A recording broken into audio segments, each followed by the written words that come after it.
Afternoon, everybody. Thank you for joining our session today. We're going to take a look at some of the dark arts that cyber criminals are using and what we can do to defend against those. Just a little bit of housekeeping before we get going. I have got everybody on mute today. If you do have questions as we go through, feel free to pop them into the chat window, and we'll come back to those at the end and see how many of those we can get through. Hopefully, we get through everything. So essentially today we're going to look at sort of four key things, and that is what's at risk, who are the types of bad guys, what tactics, techniques and procedures they're using, and what can we do to stop them. So if we take a look at the UK risk profile as sort of we see it standing currently, we've got sort of four areas that we need to work in, or four areas that are endpoint protection these days needs to stretch to cover. So we have protected data and customer data. For a lot of organizations, that's very important. It can put them at a lot of risk if that is exposed. We also have strategic intelligence and our execution strategy. So these are sort of key to the business, as it were, how we're doing our business, what we're going to be doing in the future. And then we have intellectual property and innovation strategy. It sort of speaks for itself, really. If you've got companies that are designing and building solutions, then clearly intellectual property is very sensitive to them, and their strategy in how they're going forward would be very sensitive too. But one thing that we all, as businesses, have to take care of is our operational capability.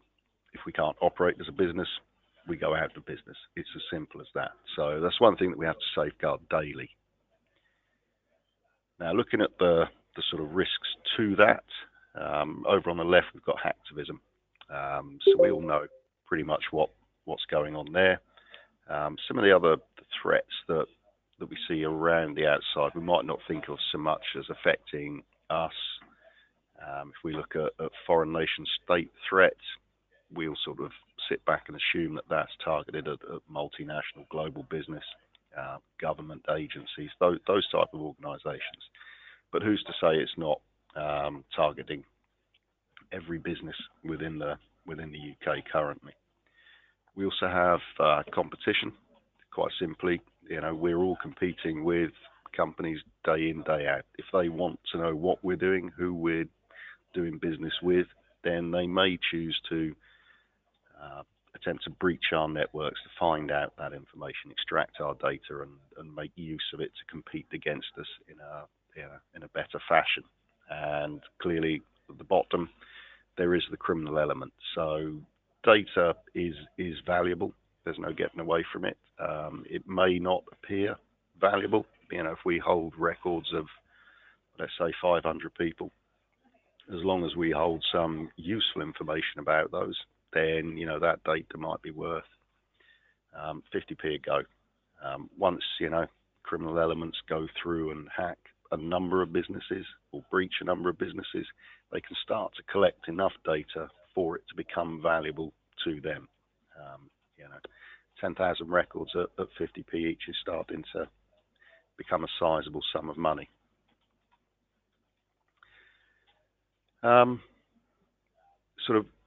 We got a number of examples that sort of fit in around what we've just looked at there, around the sort of risk profile. Clearly, we all, had the TalkTalk breach. It's a massive breach, caused them huge damage reputationally and, operationally within the business.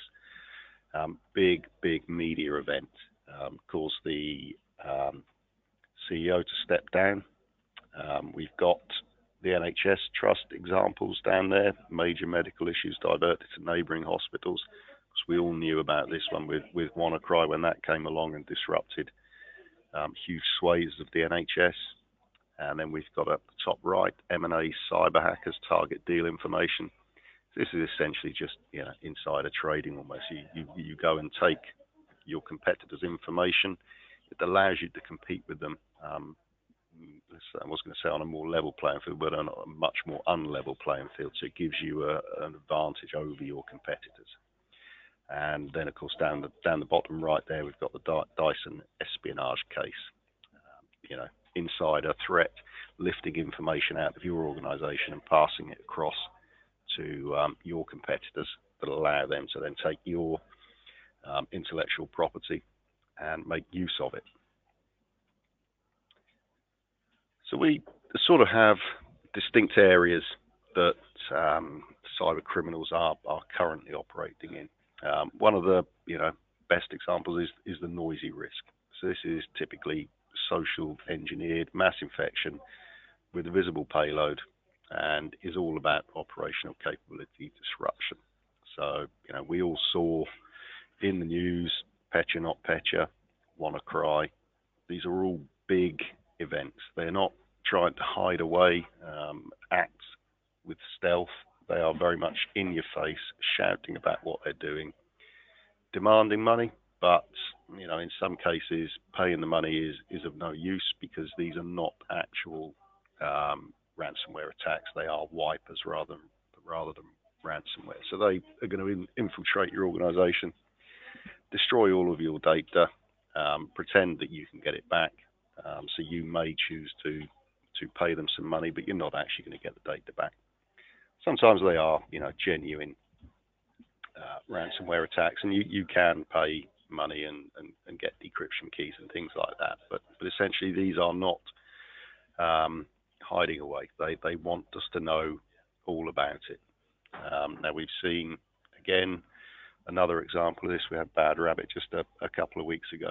Very similar attack to, let's say, WannaCry. We can see the execution flow on the screen here. Essentially a drive-by download. A number of processes that go through. We can see it invoking Mimikatz and lifting credentials out from the machine, which allows it to connect to admin shares and then move around through the network, essentially compromising every machine that we have. And this made use of the Eternal Blue exploit as well. This exploitable within a huge number of Windows systems still. Now, one of the other areas we sort of need to look at within noisy risk is supply chain vulnerability. So this is something that we've started to see happen more and more now. So the rise of supply chain vulnerability being exploited to deliver malware via trusted applications. So we had CCleaner that was malware was distributed this way, and NotPetya as well. So essentially, you breach a business, insert your malware into their latest version of code, and allow that to be pushed out to any number of users that make use of that particular software. So essentially, it brings us to the point of asking, should we trust the applications that we know, or should we treat everything as potentially malicious rather than assuming that it is safe and expecting to sort of identify the malicious as it comes along? So maybe there's a sort of mindset change that we all need to go through when we're looking at all the applications that we use day to day, what we're actually doing when we're using our computers. Right at the other end of the scale, we have the silent risk, which is generally now a targeted custom infection that will leave no artifacts and is designed for longevity. So it wants to be there for a long time and extract as much information as possible. Doesn't matter how long it takes, really. And we've got a statement here from the Bank of England, the Prudential Regulation Authority, which is quite bold.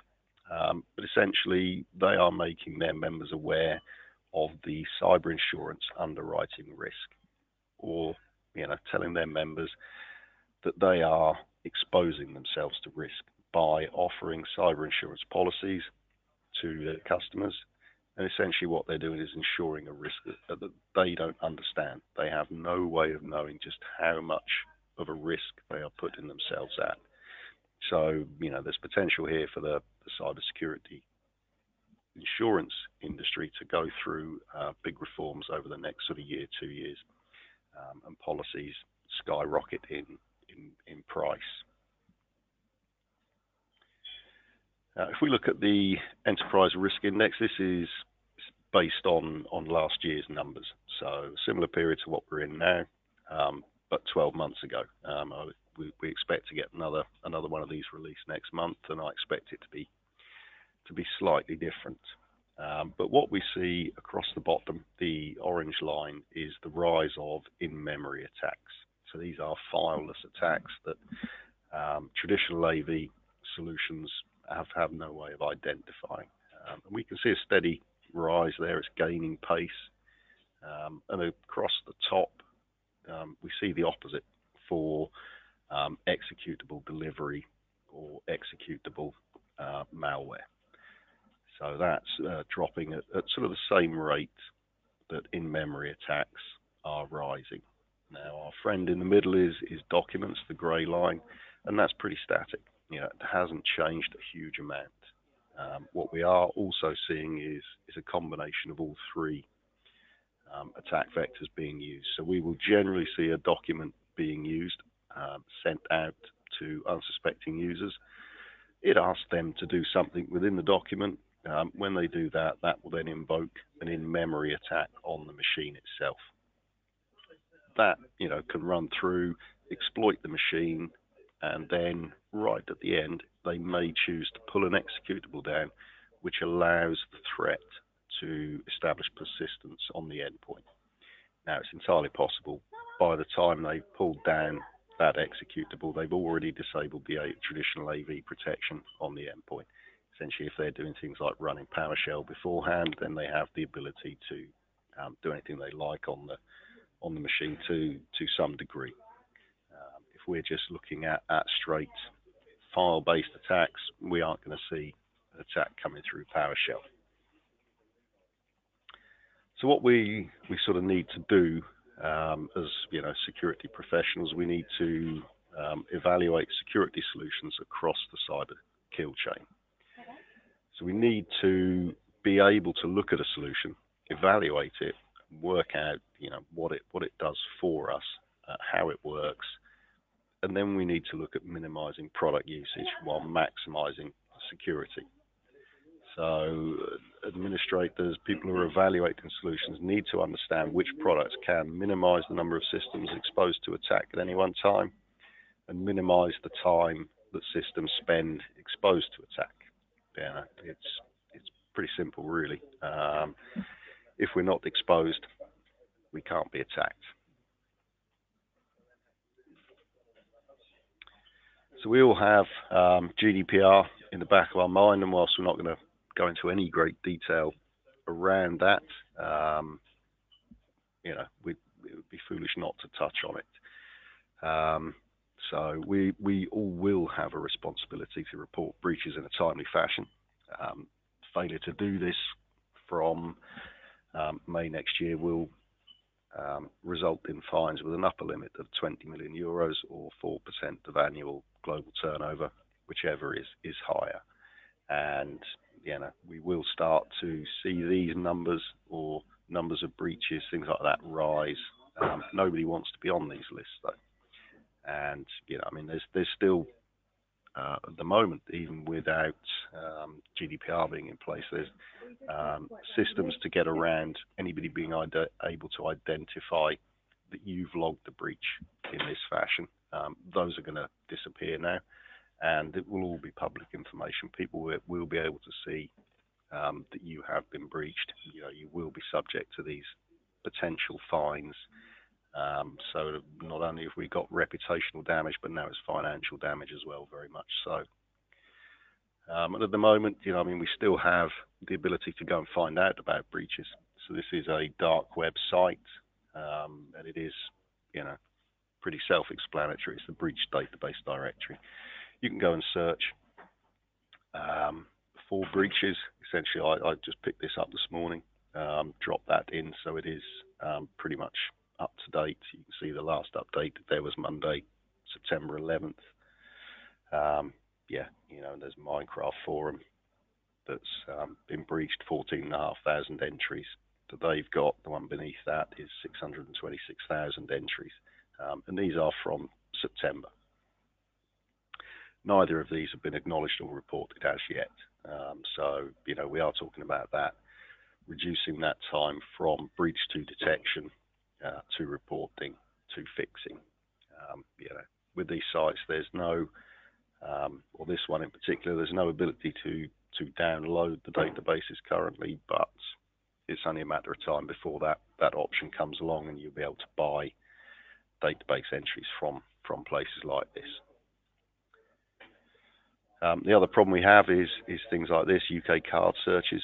So we are able to go and search for UK credit cards that have been uploaded to services like this, and sale of illegally obtained credit cards is already big business in the UK.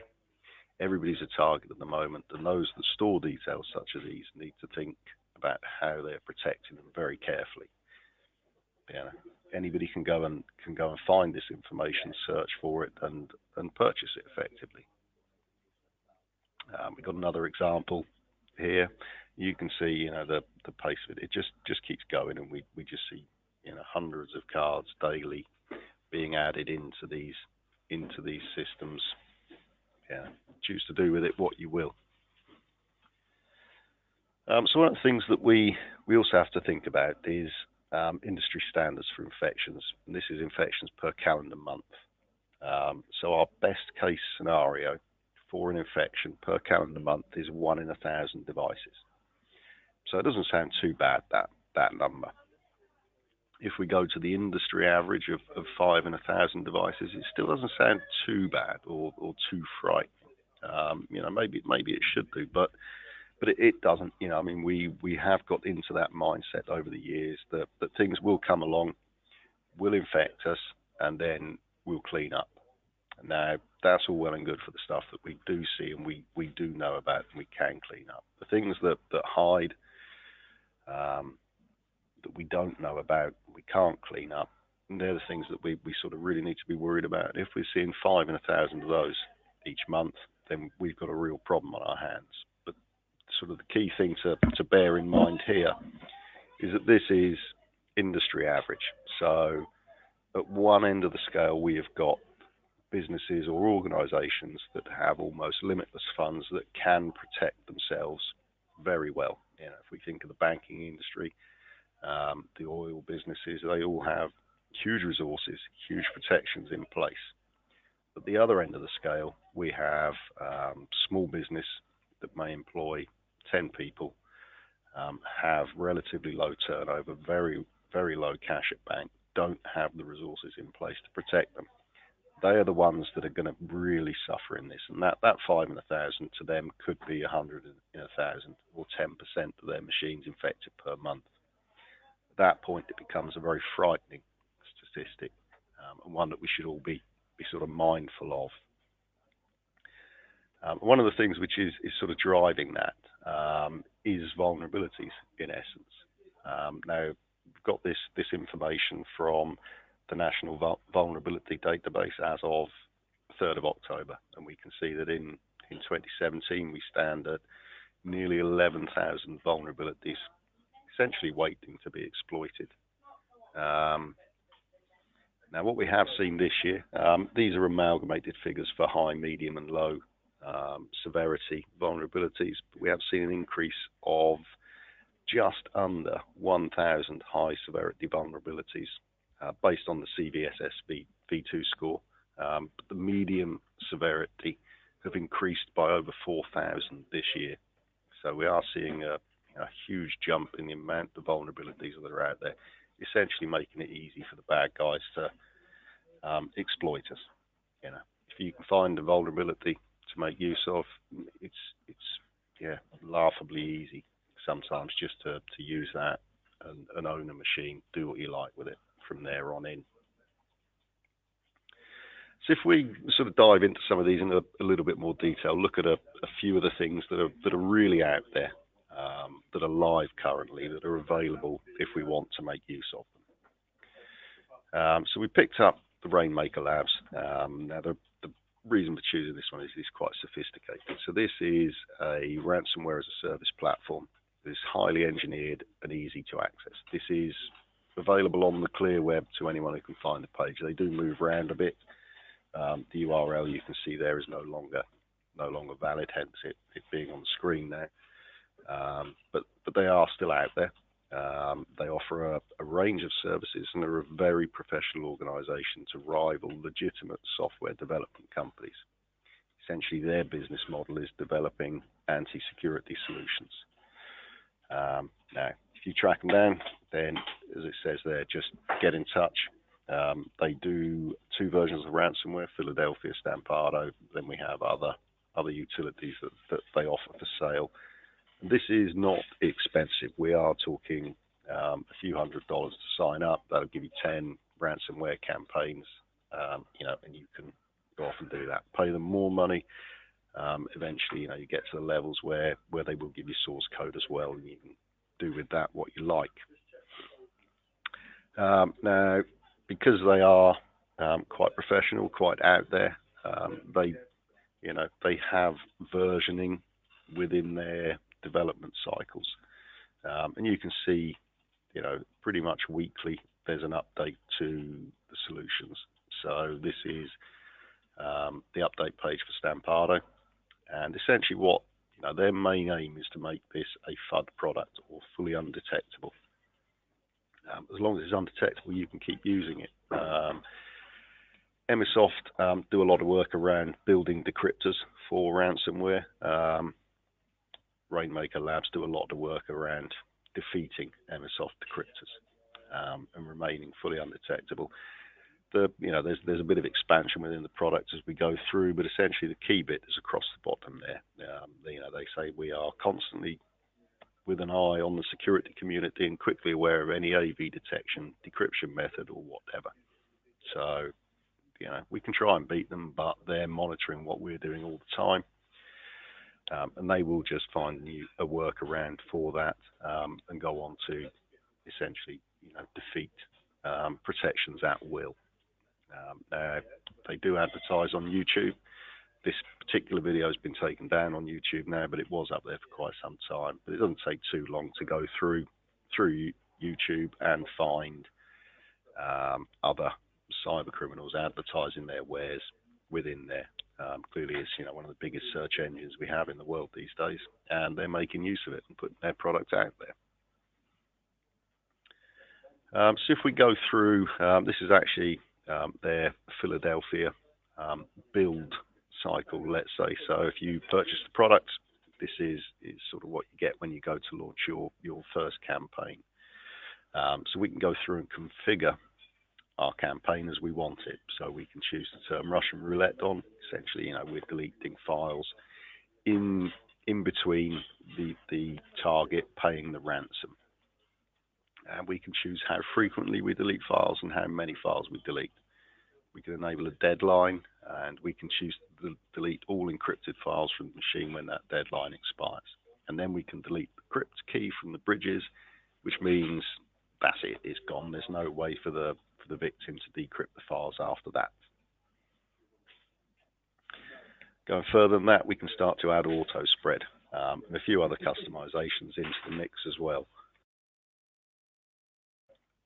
You see there we can enable USB infect or network spread.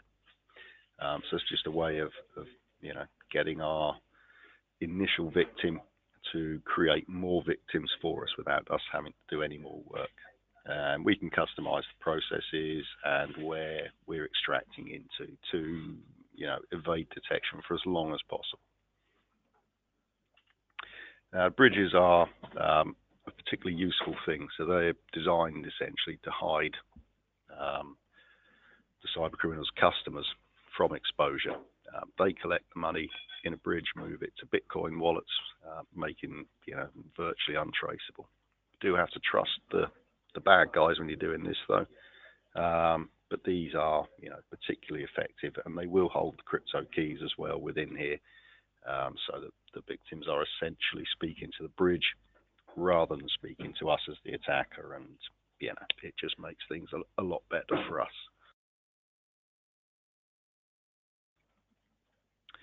So at the end of all of that, we get to our campaign built, and we can launch it, and then this is the message which is going to be displayed to our victims once they've either click to link or run a file or whatever. So it's a fairly standard sort of ransomware message. It's not the flashiest, but it gets the point across. We can see in there that every 6 hours a random file is deleted. 96 hours, the key will be deleted, and there will be no way of recovering your files. So, one of those things you've got 96 hours to take action. Up to you what that action is, but you've got to do something within 96 hours, or you lose all of your files forever. Moving away from sort of clear web, we've got more ransomware as a service that sort of sits out on the dark web. We can see a couple of versions here. So we've got Princess Ransomware and Ranyan. These generally are free at the point of entry. So, if you can track them down on the dark web, you just pitch up, register with them, and, pretty much that's that. You can launch your campaigns, and they will take a percentage of the money that you get from your victims. So it's very easy at that point. Anybody can become a cyber criminal if they want to. And that's sort of led us into the ransomware explosion, as it were. If we go all the way back to 1989, we've got the Age Trojan that was sent out on floppy disks, inviting users to put it into their machine. Quite a few did, and then it essentially wanted money at the end of it. We had to wait quite a long time from there till 2006 when we saw the next large-scale attack, and then again another 5 years till 2011. Then things start to become more common. By the time we get into 2011, distribution methods or mechanisms are in place. The internet is a lot more popular, more people are connected. It has become a way of life to be online, to do things with a computer without even thinking about it, really. And then we see these threats or ransomware start to increase, become more and more frequent. So we go 2011, 2012, 2013. One coming along each year that is having major impact. 2013, we see the first crypto locker come along, and we're starting to become, really sophisticated malware by this point.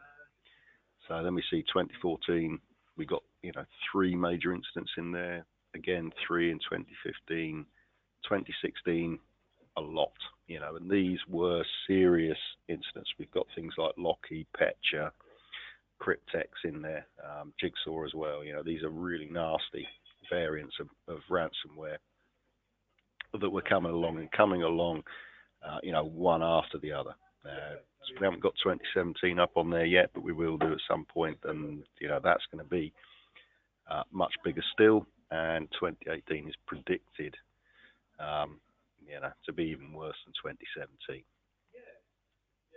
So we need to have an eye on protecting ourselves from ransomware in particular. So if we sort of then move into the middle ground, let's say, or cybercrime, we then sort of take a look at one of the things which has changed as well, which is the use of encrypted file-based payloads. So this is sort of monitoring for, or this graphic shows us monitoring for payloads or malicious code samples that are out there. And we can see a steady rise going through there. We get all the way down to sort of 2014, 2015, and we're seeing, just in excess of 140 million payloads throughout the course of a year. 2016, we see that drop quite dramatically, and the main driver behind that drop is encrypted file-based payloads. So it now brings us to the point where we need to sit, if we're going to protect against it, in line of the threat, so that we can decrypt this payload as it moves through and actually take a look at it. So there's a lot of work going on with where these sit to be able to decrypt but not break encryption. There was a study done some time ago by, let's say, a secure web service that discovered that 75% of the traffic that was hitting it, that was supposed to be secure encrypted traffic, something had been tampering with the encryption within that. Generally, it is a AV solution or something like that, which is trying to decrypt traffic to try and identify what's within it. So by the time you then get to your bank, your secure session is no longer secure, and a lot of your details have been transmitted in clear text. So it's a very difficult situation we're in at the moment of exactly how to go about dealing with those encrypted payloads and how to identify them. But one of the, I suppose, nice easy ways for people to make some money is essentially dark market monetization. But these aren't dark web, it's just dark market. So we've got two examples here. One on the left is Manchester University. The ability to buy ID cards for the university for $160.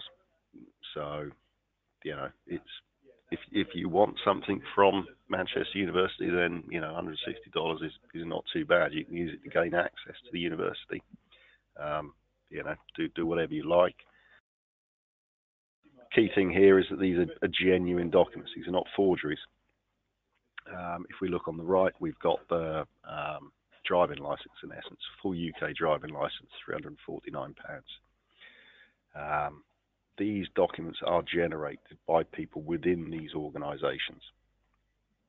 So essentially what they're doing is taking your details, feeding it into their internal systems, and at the end it spits out genuine documents that are sent out to you. You as a purchaser can go around to use these ID documents or driving license, safe in the knowledge that they'll pass any checks. Nobody is going to question you on whether it's fake or not. It is genuine, and that is that. It also drives hacking as a service. So once people have these skills, then they can set up a website, same as anybody else, and sell their wares through it. Now these are prices in Romanian loots. Once we translate those into sterling, the most expensive that we have here, the sort of 9990, is just less than £2,000 sterling. So if you're looking at corporate email hacking solutions, that's not a bad cost really. As you can see there, the important bit across the middle, password is not changed. So they are identifying passwords for you on accounts that allows you to access these accounts. So it's not like somebody is locked out and then does a password reset. So you've only got a short time frame to access. They are giving you full access to essentially anything that you want to gain access to and are prepared to pay for. Moving forward then, we've got Team Falaja. So this is a group that work in the name of Islam and Burma, but essentially it is around extorting money and hacking services to make a political point. Again, these people exist in plain sight. They're not trying to hide away. They are on Facebook. You will note this clearly. The focus of a lot of their pictures is money. They like to show off what they're doing and sort of hide behind that political or ideological movement in an effort to make money. So, we're all at sort of risk from these sorts of people. And we also have essentially secondary victim markets. This is another Facebook page, but this is dedicated to sale or exchange of victims of NJ-RAT. So if you want to go and buy some victims of NJ-RAT, you can just pop onto this page and trade away with people. And that sort of drives a market in re-engineering NJ-RAT. And that becomes big business then. And ultimately we can see that everybody is now trying to make NJ-RAT undetectable again. So this keeps going through versions, iterations after iteration to maintain its position as fully undetectable. Once we've got sort of NJRAT deployed through whatever means, whether that's you know, an email campaign that deploys it through a memory-based attack, it allows us to do some victim profiling. So essentially, you know, within these Facebook sites, you can gain access to these and sort of watch potential victims for some time. Work out if you think they're worth exploiting. It's almost sort of try before you buy. You can choose by country, region, everything like that. It's pretty slick operation, and we could all fall victim to these types of things at any time. Going from there onwards, we get to noise level 0 or sophisticated actors. And these are generally the threats that we don't hear too much about. If we look at one particular threat, so we got Ricky Bobby here. He's named after the star of Talladega Nights, and this is an NSA and GCHQ developed tool that was then given to the CIA that allowed them to access any Windows machine that they wanted to, pretty much. As we can see, it's comprised of several .NET DLLs and a Windows PowerShell script. So, you know, once PowerShell is running, it will download and dynamically execute the .NET DLLs in memory. You know, PowerShell is there by default on all Microsoft operating systems since Vista, and you know, it's a trusted Microsoft signed process. So we can install threats like this remotely or with physical access using batch files. So it is, you know, quite a sophisticated tool to gain control of machines.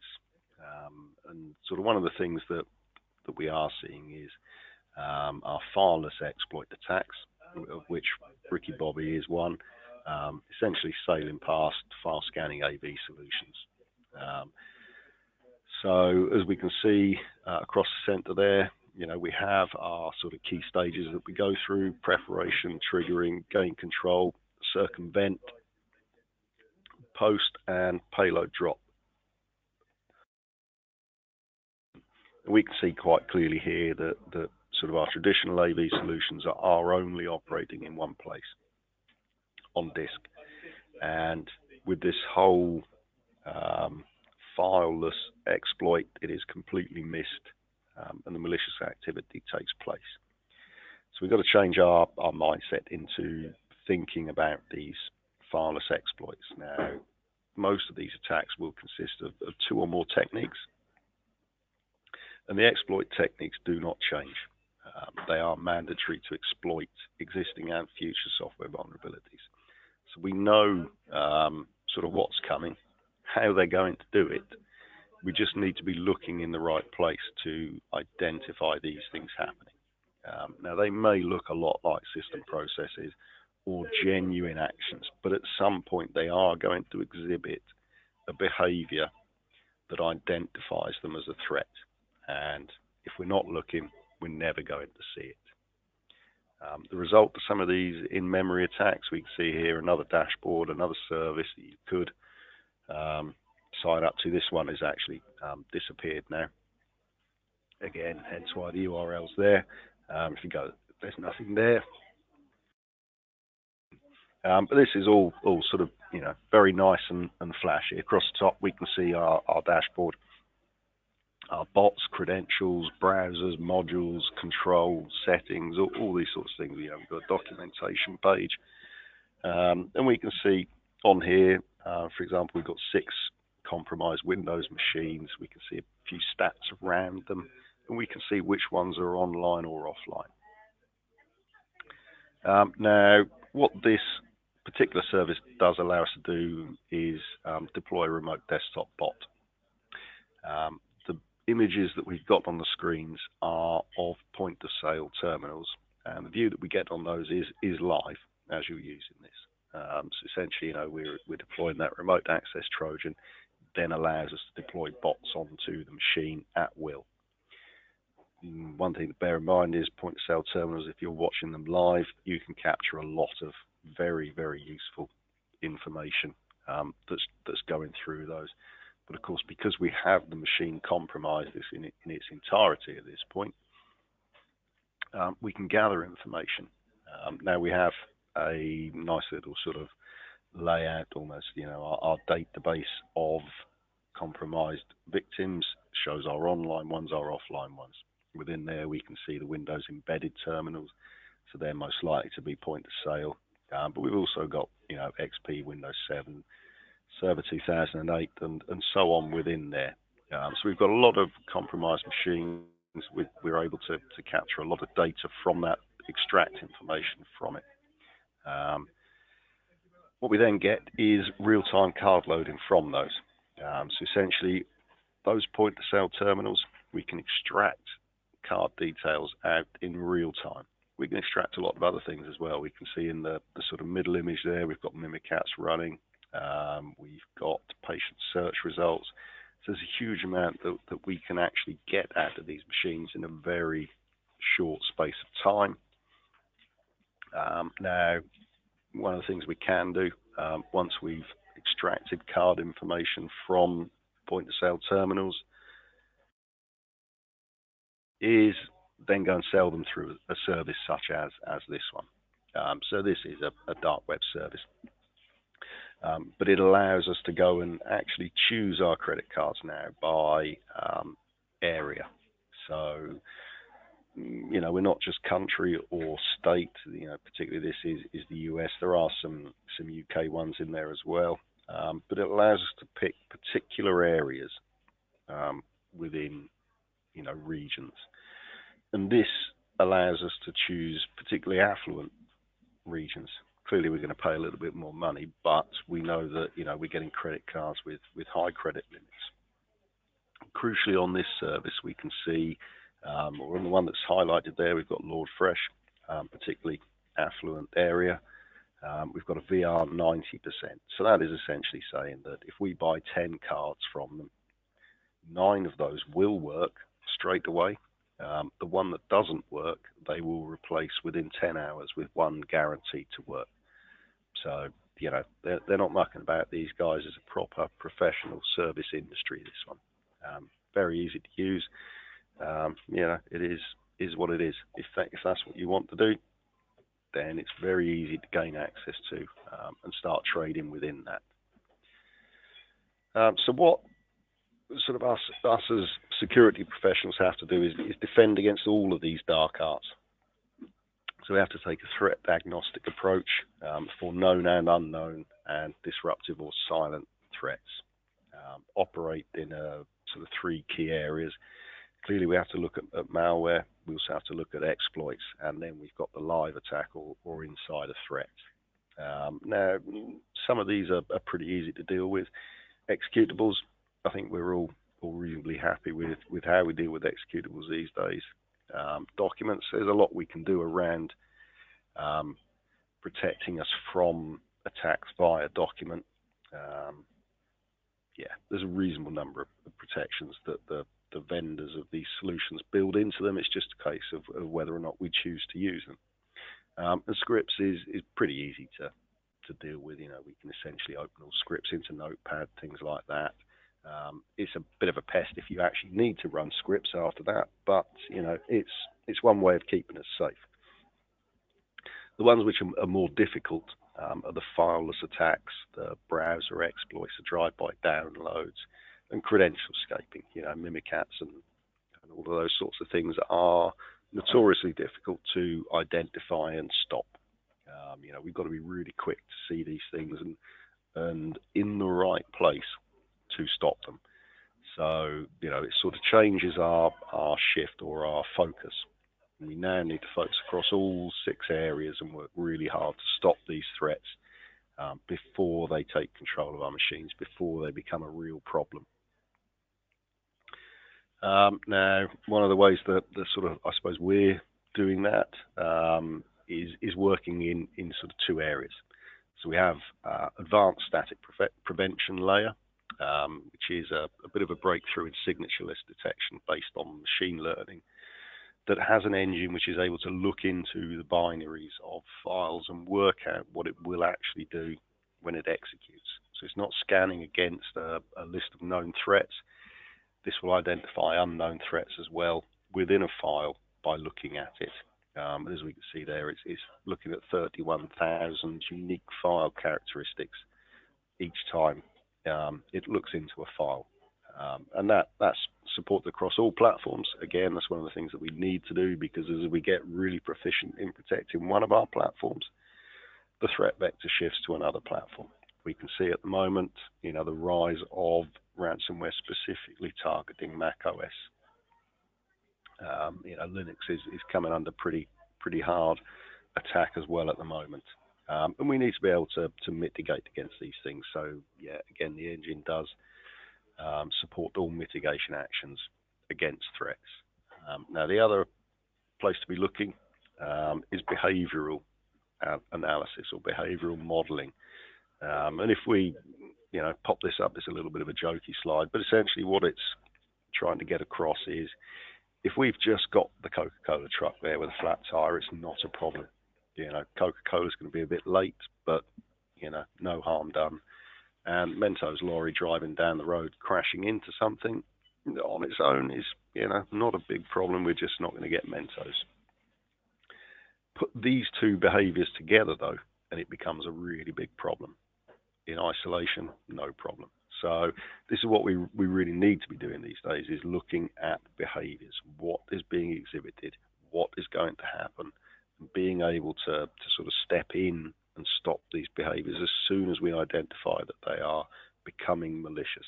So before something happens, we can see the process is building up to it, take action then. Now, typically, our sort of approach to this has been a multi-solution approach. So we've got sort of three key areas there that we'd look at: pre-execution, on-execution, and post-execution. So pre-execution, we need to have some sort of static prevention, whitelisting, blacklisting, scanning agents, things like that will actually stop something from running. Once we get to on-execution, we have to be able to work dynamically. So whether that's exploits or malware, we need to be able to detect those dynamically and stop them. With any solution, or any solutions that we deploy, there has to be something that we do after everything's happened. So if we've stopped something, we've got to go back and clean up. We've got to be able to look at the forensics, work out where it came from, how it happened, who did what, and essentially, remove all trace of that, so that our environment is clean again, and show that to other people. Typically, when we do things like that, we end up with multiple agents on endpoints. We end up with multiple management consoles, and ultimately employing more staff to do that.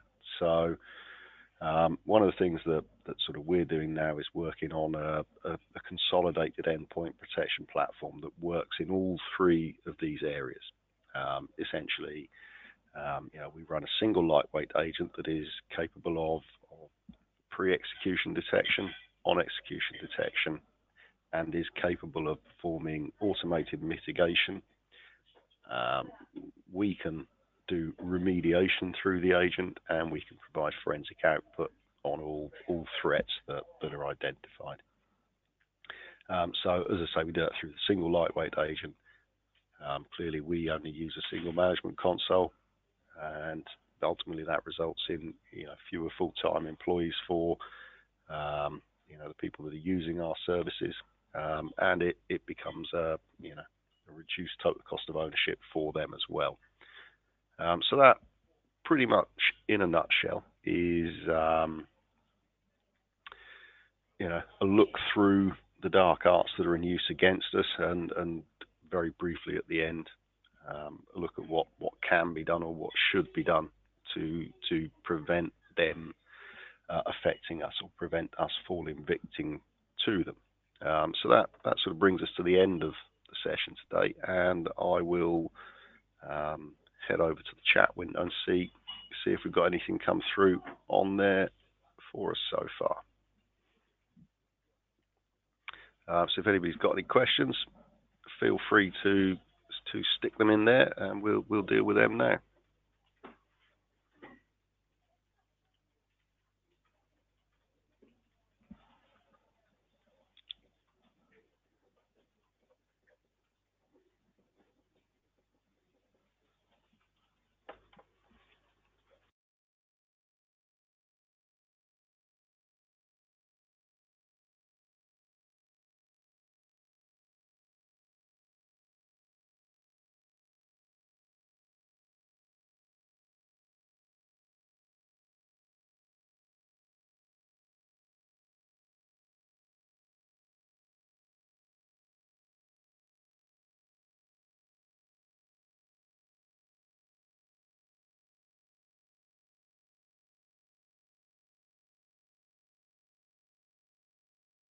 Just got one just dropped in there. Let's have a look at that. Okay, so I understand that you guys aren't GDPR practitioners, but will the solution help with the upcoming GDPR risk? I guess to some degree, yes.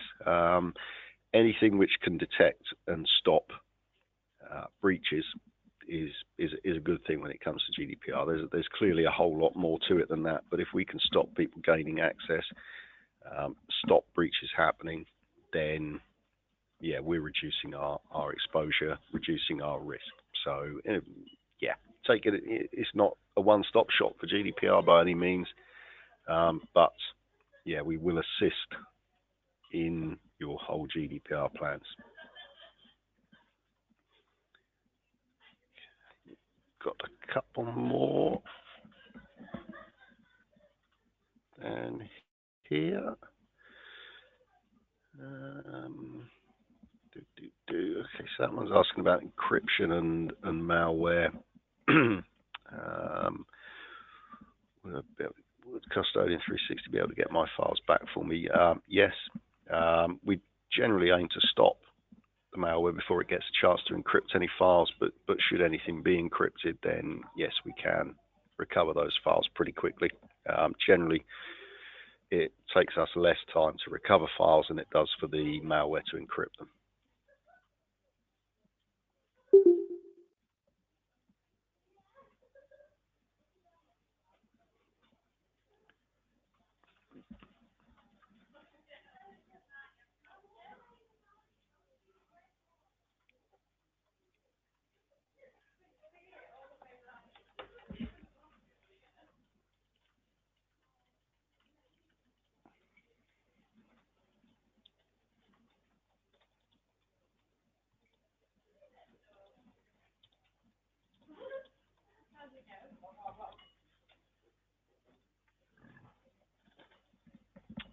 Okay, so I think there's another one there. I'll probably make this one the last one, and then we'll wrap up. How does Custodian 360 ensure that attacks don't get through, and how does that differ from standard AV? So I think we looked at the slide that shows where our traditional standard disk-based AV lurks. All that's looking for is threats on disk, and most of our threats these days don't come, and land on a disk and sit there in plain sight. So what we need to do is to look across the machine as a whole. If we look at every single process that happens on an endpoint, then there's every chance that we're going to detect every threat that comes through. The way that sort of we differ completely is by assuming that we should let everything run. So rather than assuming anything is bad or good before it executes, or historically anyway, this is how we sort of came to be, let everything run and look at it as it's running. Until it runs, it's not a threat, so let it run. Monitor all of the behaviors that it exhibits and make a decision based on that. Once that decision is made, if it is malicious, then clean up the actions that were taken by that piece of malware. So it's a very different approach to AV, which was very much, look for threats on disk, stop them executing, and take them away. So as that's bringing us pretty close to 1 o'clock there. That's our hour up. So what I'll do is I'll wrap the session up. If anybody does have any other questions that need answering, feel free to drop them through to either myself or one of the team here. I think you've all got contact details, everything like that. Other than that, thank you for attending. I hope you found it useful. Thanks a lot. Bye-bye.